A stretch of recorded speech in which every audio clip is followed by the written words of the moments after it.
Hey Mob, I hope this finds you well. I wanted to have a yarn with you and share something with you.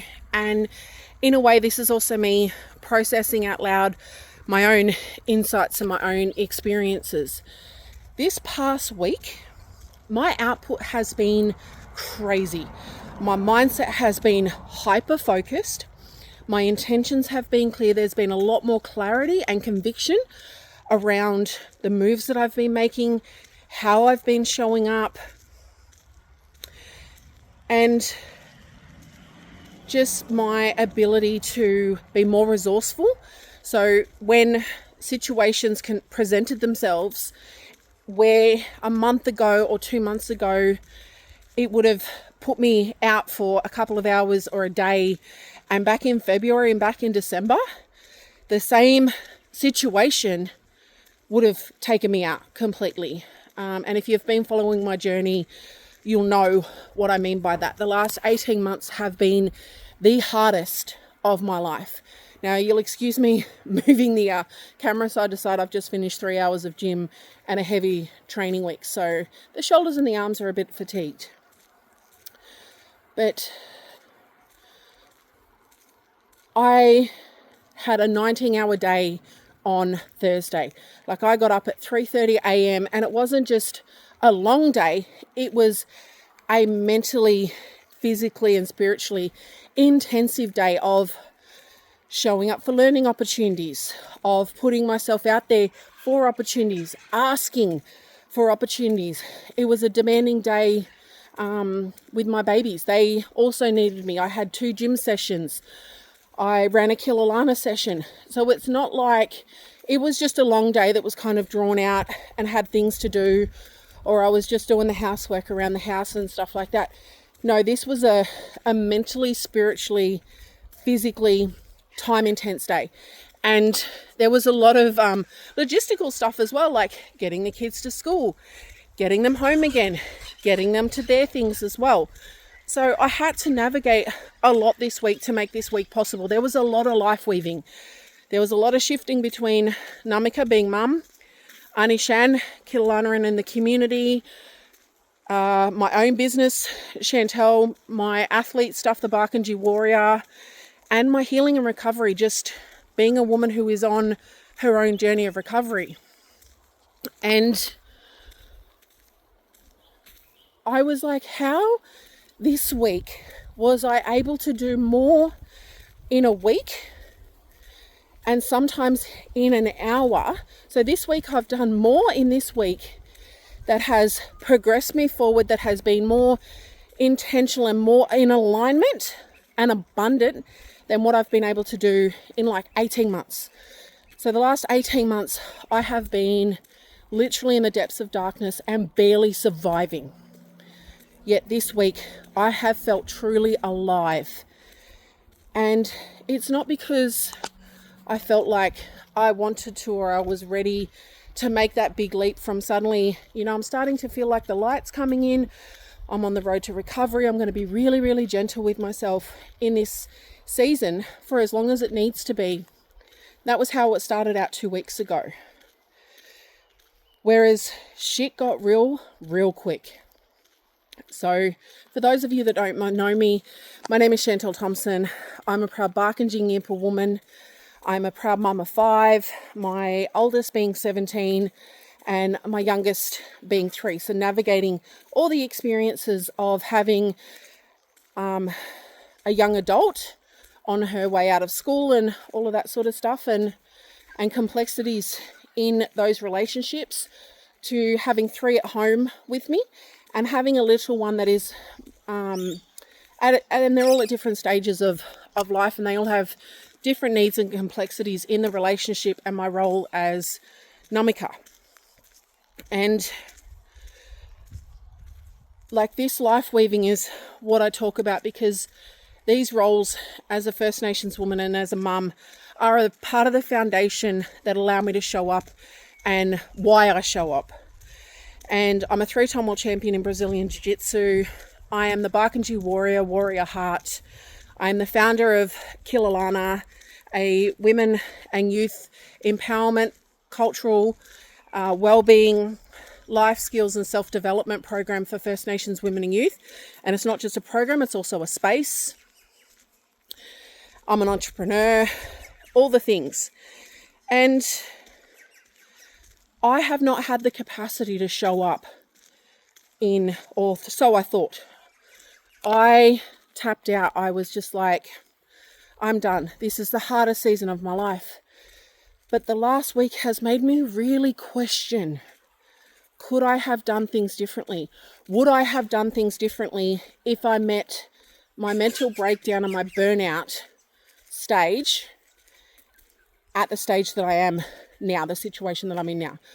So, like, me not showing up has had its consequences. But what I realized was I had the luxury and the privilege of access to resources that allowed me to burn out, that allowed me to tap out. And I realized that I was tapping out to my own depression. I was victimizing myself to the challenges that were in front of me. Now, I'm not diminishing the challenges that were in front of me or the choices that I made and the things that have happened in the last 18 months. However, I know I would be in a completely different space in my life if I had been more resilient, if I had been more resourceful, and I'd had a growth mindset and an abundant mindset and a belief set and a practice when I met those moments of adversity and hardship. Now, it was the person who met them.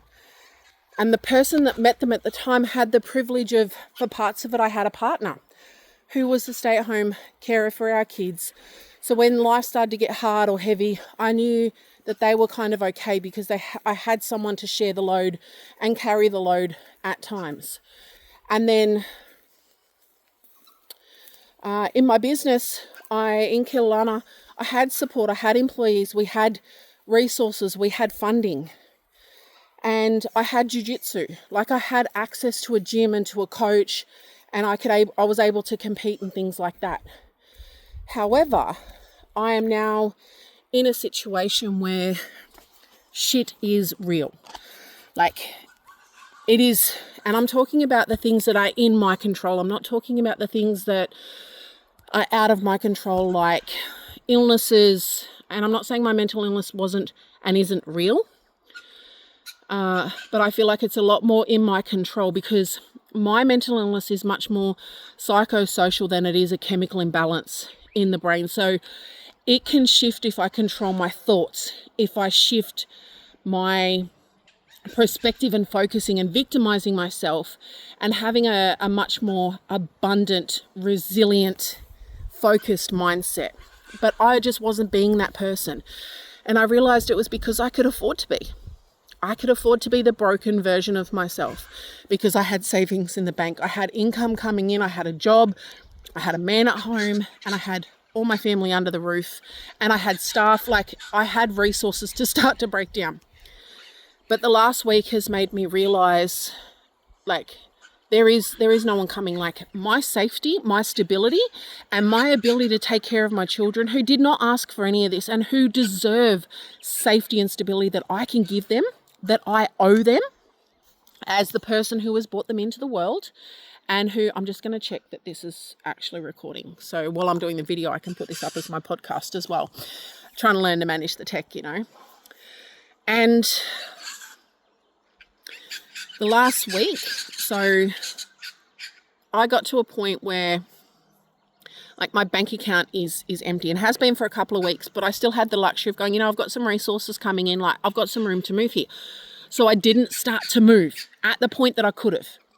Now, Patrice Washington, if you follow her, her podcast is Redefining Wealth. She's a amazing coach and guide and very much big on purpose and abundance mindset and things like that. I've been a part of her community for about 12 months.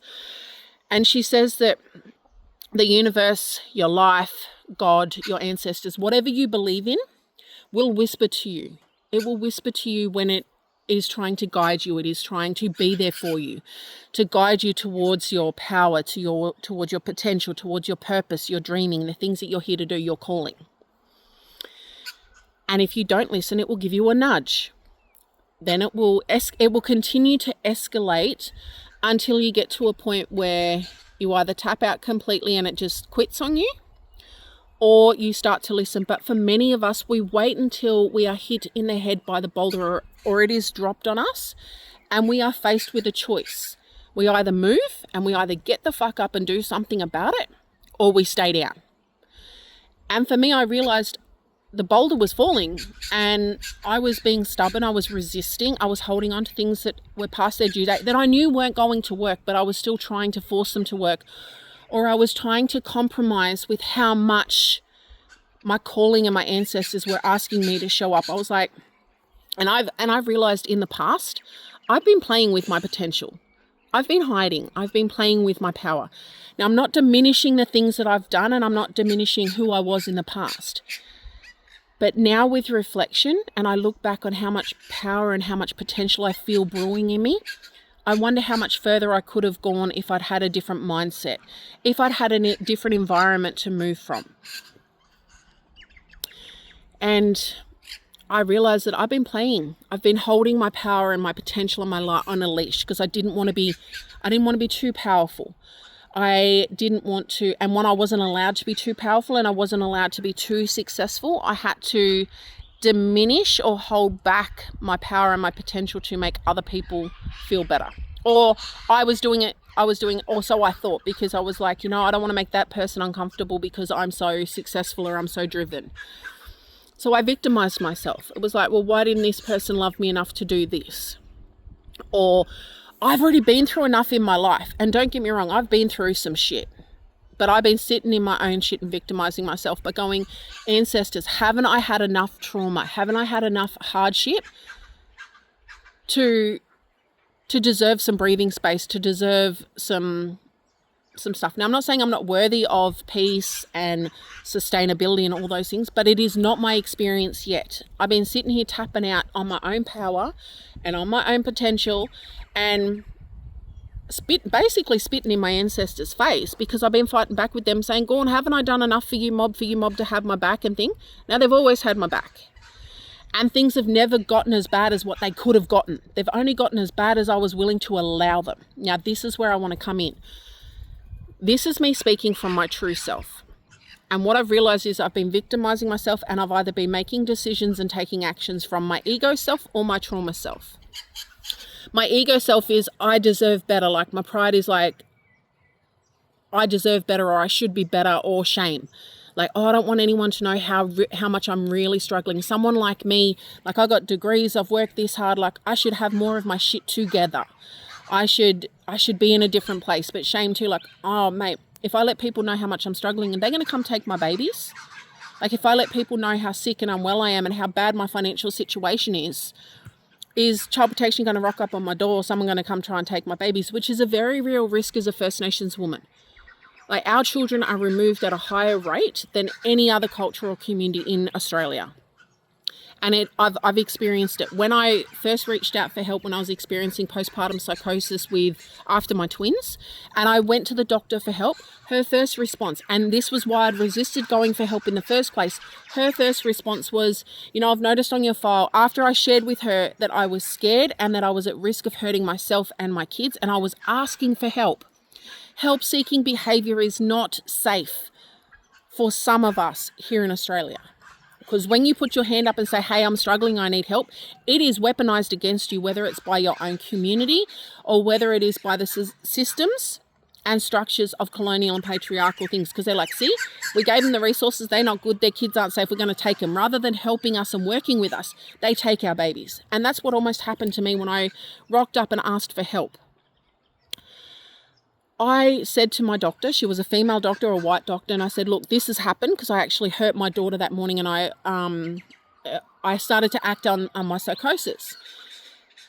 And I knew I was a very real risk and I was in real danger, and I was a danger to myself as well as my kids, but I didn't want to be. So I reached out for help because I'd reached into rock bottom.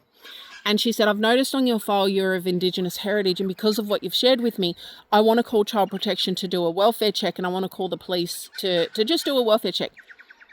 I lost my shit. If she thought I was in psychosis before, like, it triggered me into a disassociated state. And it was because I'd gone for safety. I was going there because I didn't want to be that person.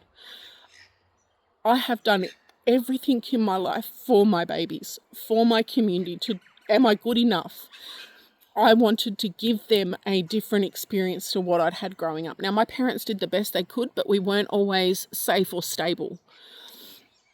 And that's no shade to my parents. Like, they were dealing with things in their own way, and they were doing the best they could with what they had. And I wanted to give my babies a different experience. And me showing up, me being my best self, wasn't keeping them safe or stable. And I wanted to do something about that. I wanted to take responsibility for that.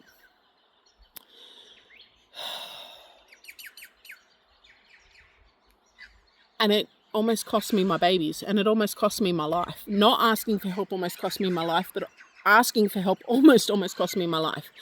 So I know that when I'm coming from an ego self, it is very much from a sense of pride or hiding, of like, I should have my shit together, or society tells me I should have this, and it's a safety thing as well. And then the trauma side of things is, it's not safe to ask for help, or this hurts too much to ask for help. I don't believe I'm worthy. I don't believe I'm enough. I don't believe I can. And it's coming from past wounds of going, I've tried this in the past and I failed. Or I loved this person and they didn't love me back. Or I tried this and I made mistakes and there was results that came out of it. And yet, despite that,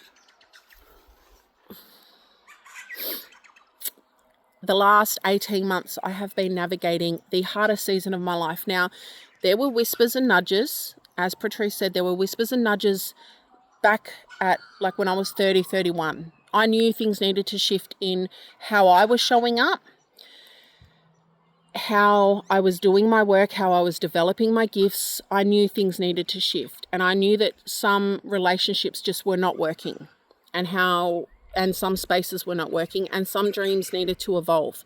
But I was trying to negotiate with my power. I was like, just don't ask me to show up too much, because I don't want to be rejected by my community. I don't want to be rejected by those that I love, because I've already been rejected enough. I've already been abandoned enough by those who are meant to love me. And I realized I was asking and expecting and hoping that others would show up for me more than I was willing to show up for myself. And I was asking things of people that they just didn't have the capacity to do. I was setting us both up to fail because I was placing expectations on them that they just were not capable and they didn't want to live into. And like Patrice said, I ignored the whispers, I ignored the nudges, and I have spent 10 years running from my power and my purpose. I was like, okay, I'll just show up this much. I'll just develop it this much. And yes, I know, if you know my story, you're like, what are you talking about, Shan? You've got 3 world titles, you've got degrees under your belt, but there is this knowing in my gut. It is not ego. It is not being hard on myself. There is a truth in my soul level, in my gut level, that I have been playing small with my power and my potential. What I've done, what I've tasted and who I've been is the tip of the iceberg of what I'm capable of and where the ancestors want me to go. And that's okay. Like, I'm not judging past versions of myself. I'm just using this clarity and this hindsight, which is amazing, right? It's amazing when you have hindsight, when you look back and you can start to see things differently because you're not in the thick of it. And then in this next season, I was again ignoring the nudges. I was ignoring the whispers.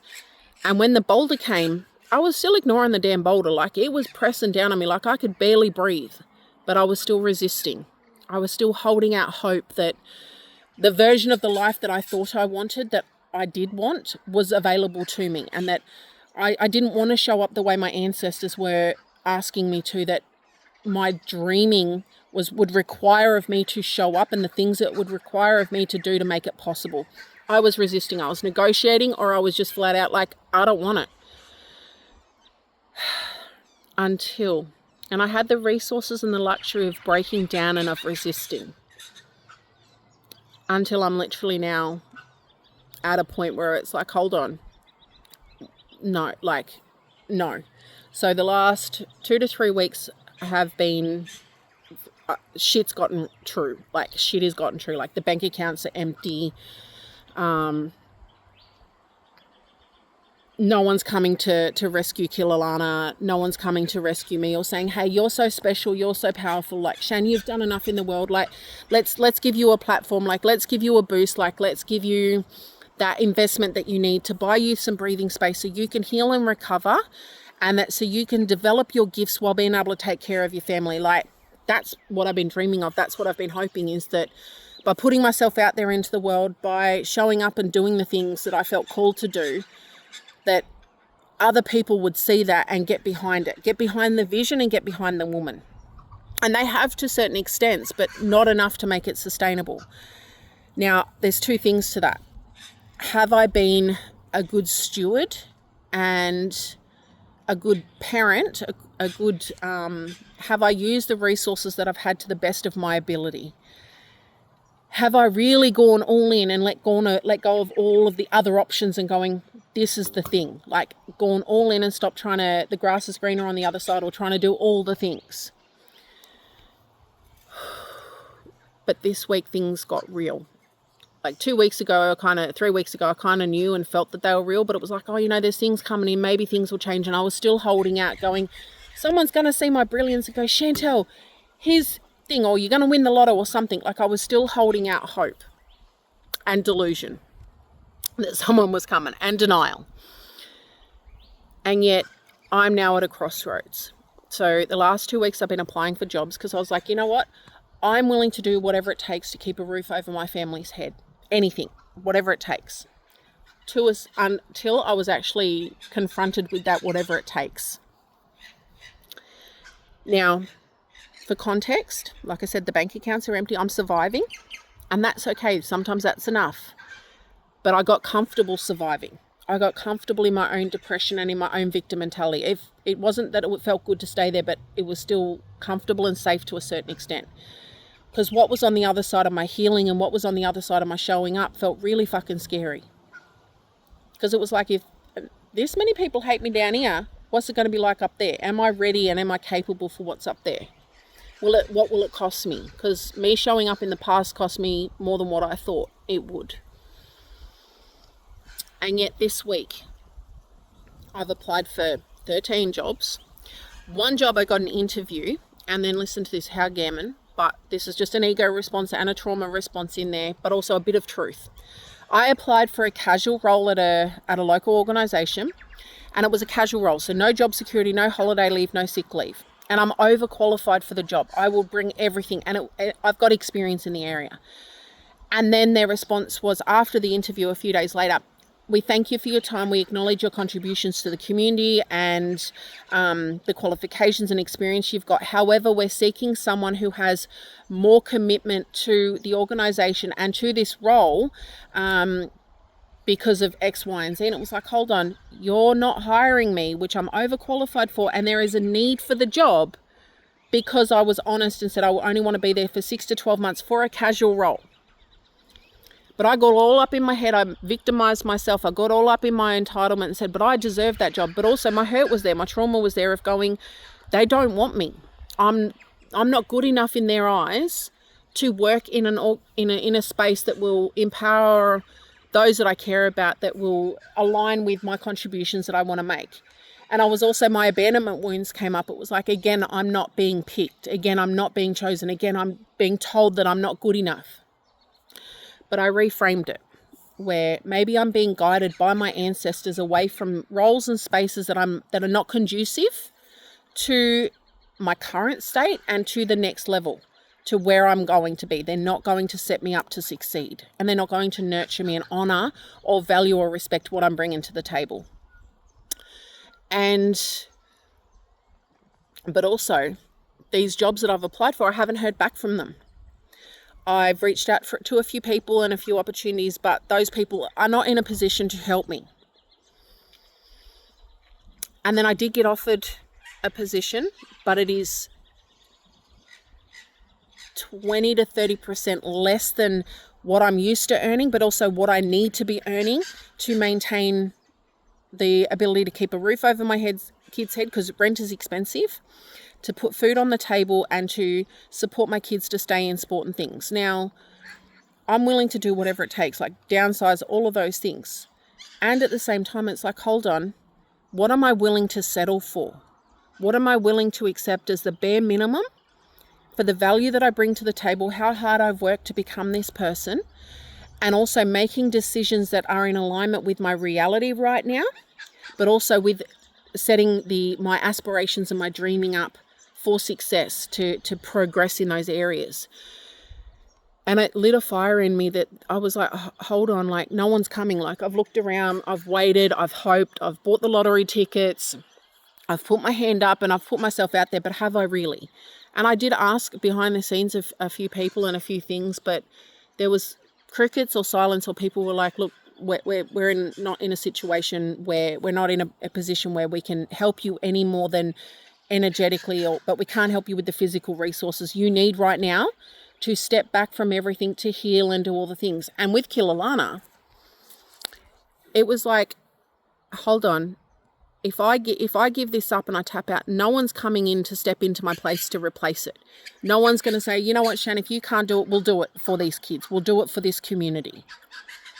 No one's looking to fill that gap. So if Kilalana goes, the space and the programs that we were offering for our kids go. There is nothing to replace them. There is even nothing to complement them at this point. And I was like, hold on, am I going to tap out on my life? Am I going to tap out on my babies and end up homeless? Have them having to take them out of their sport and all the things that they've worked towards, that are good for them, that they deserve, that I'm capable of giving to them. And Kilalana, like our babies deserve a safe space, a brave space for them to go, to hang out, that is not built around a deficit discourse, that is not built around a discourse of rescuing them, but is also not a discourse of, oh, we'll build up the next generation of leaders and set them out into the community so that they can be leaders and examples of whatnot. That's a hell of a lot of pressure to hold the role of being a leader.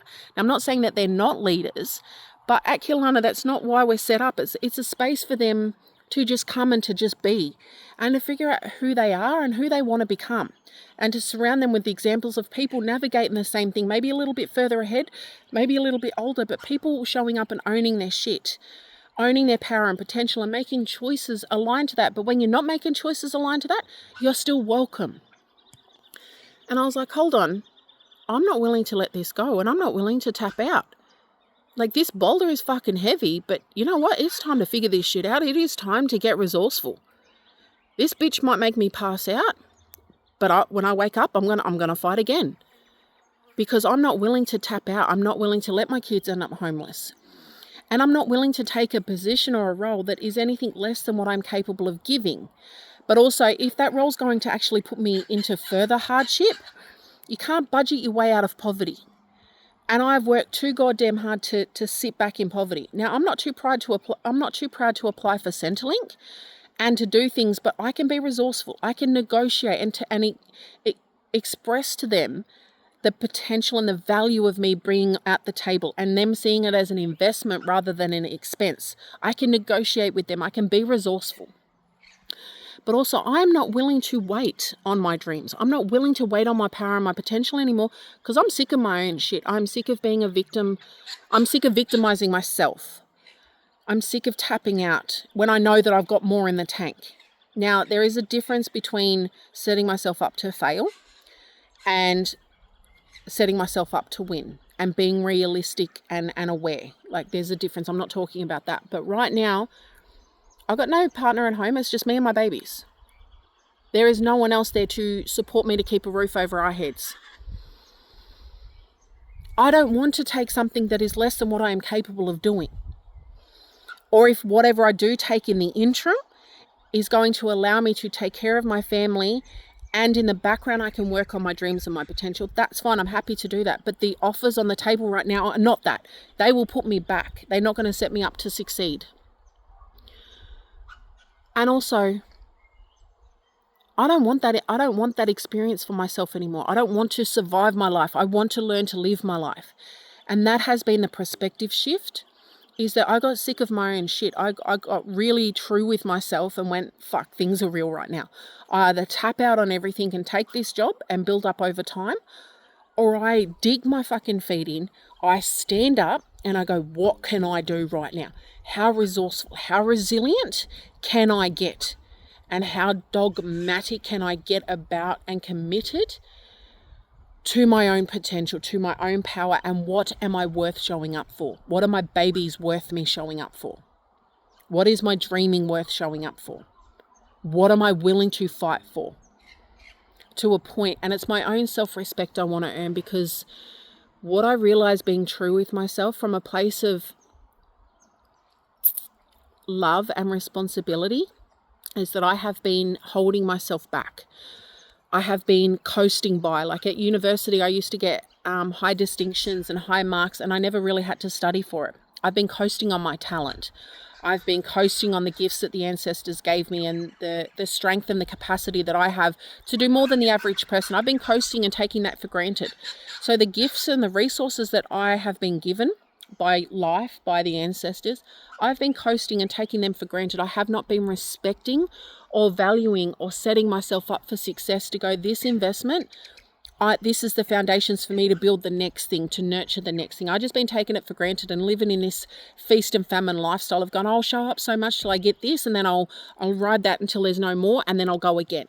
So this trauma survival response of I'll show up enough to get the resources to survive, and then I'll go again. Not setting myself up for sustainability, not setting myself up for growth, and really being responsible and honoring and respectful of the power and the resources that I've been gifted, that I've been called to.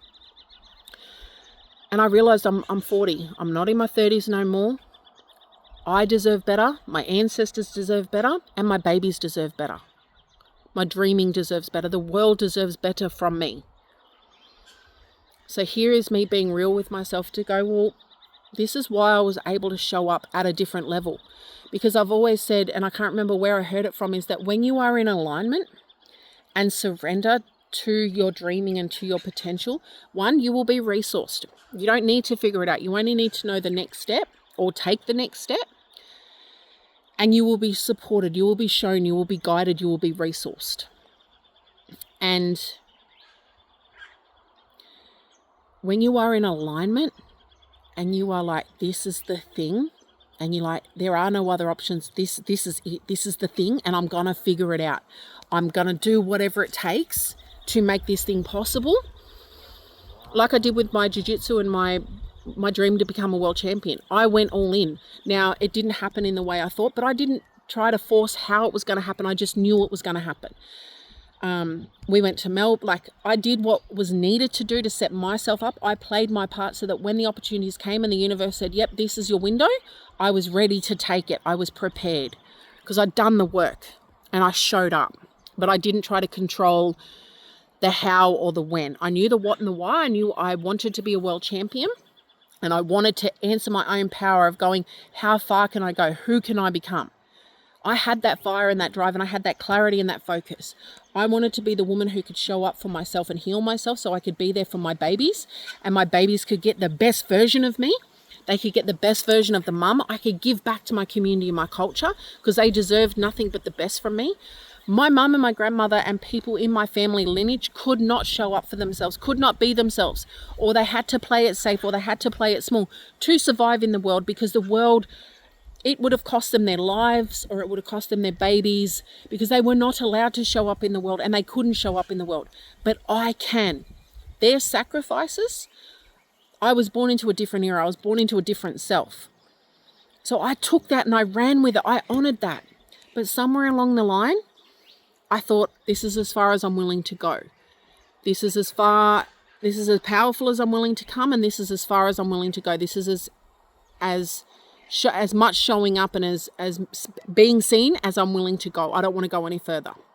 So I stopped and I took it for granted. I didn't respect or honor, and I didn't continue to nurture what I already had so that it could become more, it could grow more. And I also didn't believe I was worthy of more. I didn't believe I was capable of more. Now, there's a lot of other factors that are around this, but this is the perspective that I'm coming from right now, is that I don't want to compromise on my power and my potential anymore.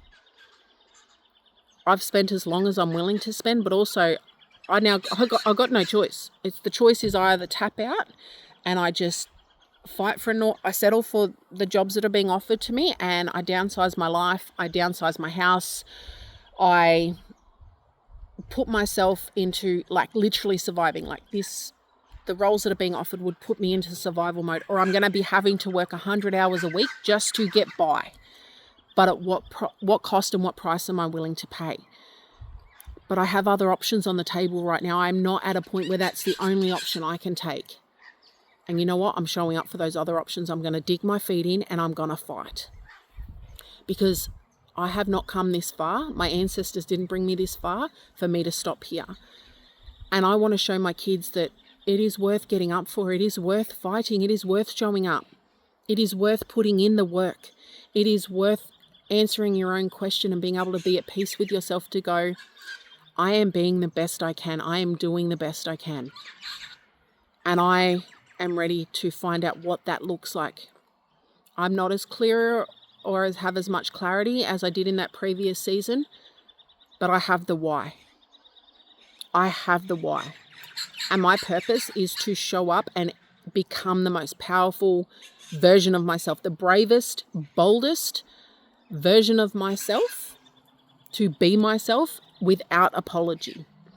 And I'm going to trust that by me being myself and by me doing this work, my children and my ability to take care of my family will become natural consequences of me showing up and going, right, let's get resourceful, let's get resilient, let's get focused. And all of that, and the foundations of this drive is my well-being. It is not to my own depletion. It is not to my own self-harm, where me showing up for my babies means that I'm going to burn out again or put myself back in hospital or snap again. It is doing this from a more conscious, responsible place. It is going, what do I need to do this from a well-resourced and grounded space that I can move from? I need to go to the gym. I need to eat right. I need to drink water. I need to ground myself. I need to breathe into moments of discomfort and fear. So just checking it's still recording. So it's not being reactive.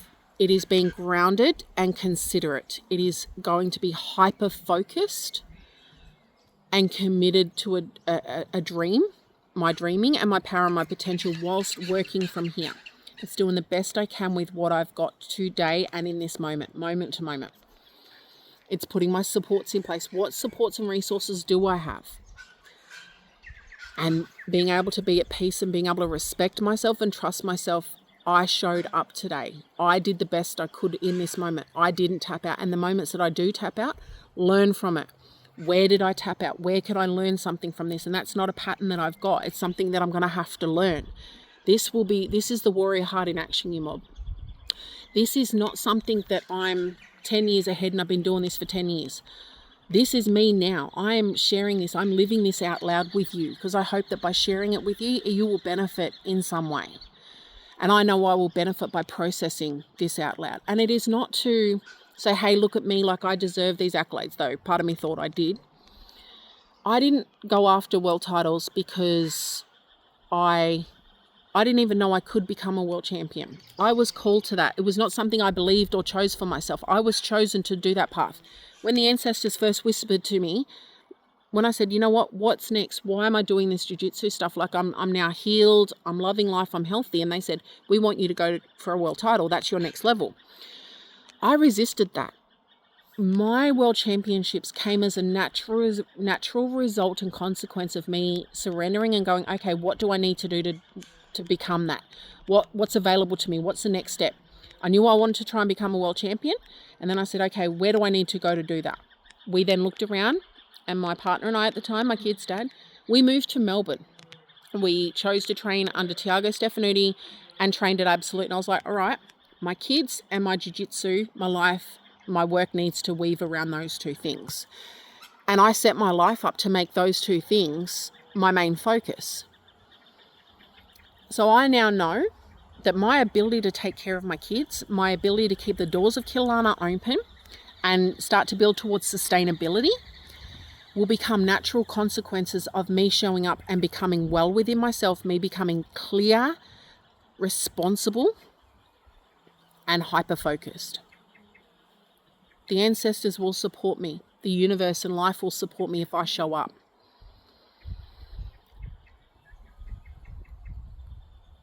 So it's not about holding on or playing small or victimizing myself or coming from a scarcity mindset, because Alan Hamilton says, stay hungry, not thirsty. Passionate, but not desperate. And what she means by that is, if we allow ourselves to get thirsty, when you are thirsty, you act from desperation, because you're like, our body needs water to survive. We can survive longer without food than we can water. So when we allow ourselves to get thirsty, we don't always act from a conscious place. We don't always act from a place of alignment and integrity. And now, acting out of alignment and not being in integrity might not be with malicious intent, but it can still harm other people. It can still harm your reputation. It can still put you in a bad spot through your own actions. But when you are hungry, and another concept I want to talk about is Teterai Trent from Awakened Woman. This is from not Kenyan culture. Forgive me, I will put it in the notes, but she is from one of the African countries. And Zimbabwe.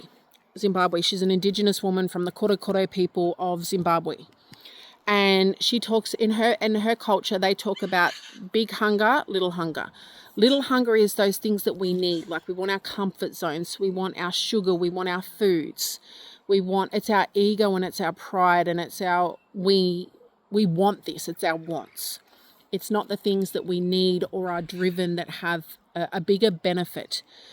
And she says that when you show up and you work towards something that lives into your power and potential, but also by you doing that thing also benefits your community and ripples out into the world to your own self-actualization, your own aspirations, allow other people's aspirations to become possible, that's a big hunger. And she asks questions of like, what causes you pain in the world? What sets your heart on fire? Beautiful, powerful book. But both those concepts together is like, where are the nudges? Where are the whispers? Patrice Washington.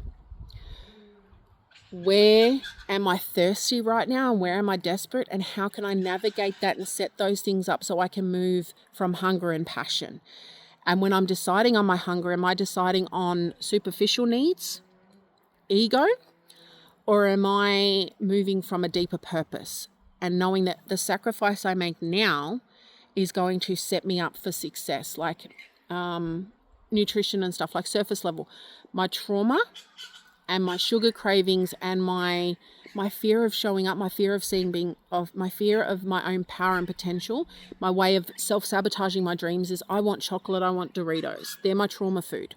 Now, when I needed them, that was fine because they were meeting a need. But now I'm a little bit stronger. I'm a little bit more resourced. I can ask myself, I don't need those things. What can I replace those things with to still enjoy a treat?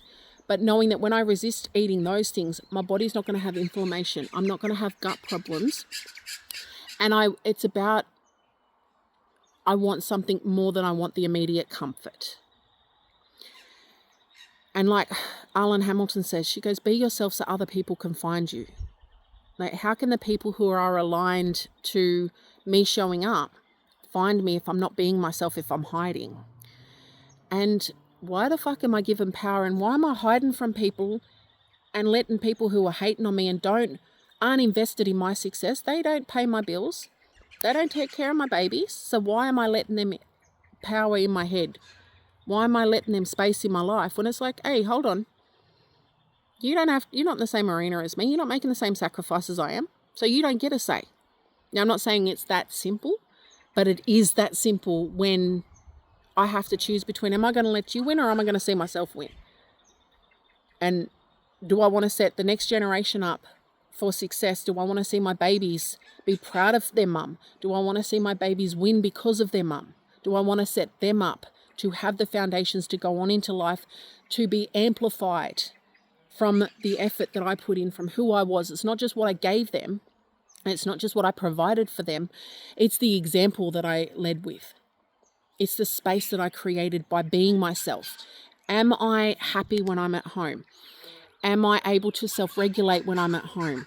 Am I practicing my culture and all the things that ground me? Like this morning, I was able to negotiate with my 3-year-old and said, Namika needs her training time because it sets me up for my mental health, but it also makes me feel good. It's a good foundations for my health, but also it sets me up to do jiu-jitsu, to work towards my dreams. I know I'm putting in the work to set my dreams up for success. And then Marie Forleo, the last one, is everything is figure-outable. And she talks about everything is figure-outable. Unless you're dying from an illness that mankind hasn't found a cure to yet, unless it's a natural disaster that can't be controlled, like floods and storms and things like that, there is solutions. So if it is a problem that humanity can solve, it is within your power. Like, I'm not talking about the things that are out of our control. Like if you're in a war-torn country, if you're in an environment where you are not safe and you do not have power over yourself, you do not have autonomy over your own resources, if you have an illness that you have no control over, that's not what I'm talking about. I'm talking about the things that are within our control, the things that we can do.